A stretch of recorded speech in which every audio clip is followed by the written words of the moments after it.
Okay. Yes, go ahead, Benjo.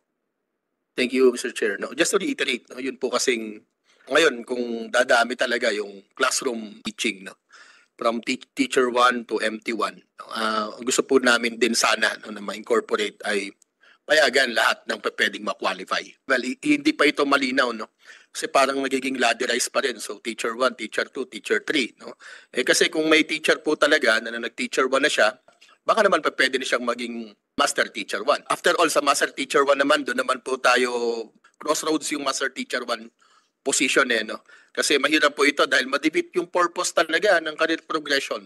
Kung dati nababara tayo sa teacher 3, pagdating sa teacher 3, either magiging master teacher siya na very, very slim yung chance or mas madali pa ay magiging HT1 na i-give up niya yung pagtuturo. Yung qualification standard, we understand no, that the qualification standards po no, would be coming from the Department of Education para makita po natin. And of course, gusto naming sabihin pa rin uli doon ano, na dapat naman ay, sir, naalala ko nung umaten kami sa mga hearing, nung mga unang hearing dito in both houses of Congress, may binabanggit na yung puso, no, yung pusong teacher ay dapat mabigyan ng maisama no dun sa qualification. But of course, ang hirap naman sukatin ano yung laman ng puso, di ba? So kailangan talaga may panukat. No po, ang problema natin po ngayon sa DepEd, ito rin yan, lumalabas din po no. Pag nakapasa ka sa NQuest, pwede ka na ma-qualify sa pagiging principal. Kapag ka marami kang papel na galing sa mga university, no, when by the way, nauuso na po, no, tawag natin diyan sa TEC po, no, ang tawag natin diyan yung mga fly-by-night no, ng mga schools, no. Ang dami nagpo-provide po ng mga degree na medyo yata tayo kampante. Binanggit nyo rin to sa isa ninyong press release, no, Senator. No? So yun po, kung bakit nagkakaganon, kasi magkarugtong po ito.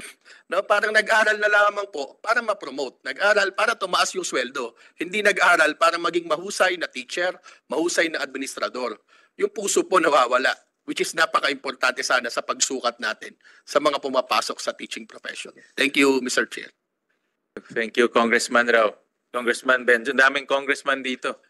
I think you have a good point. You made a very good point, Benjo, and Dr. Jeannie has now taken the helm of the TEC, and part of their mandate is to look at the TEIs, the teacher education institutions.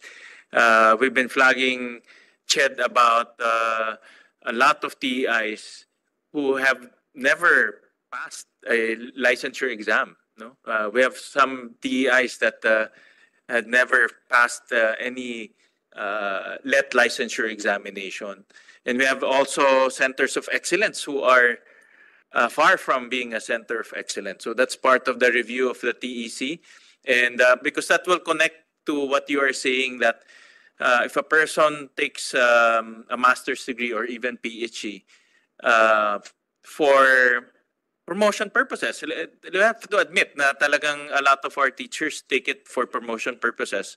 We have to make sure that the TEIs are of quality.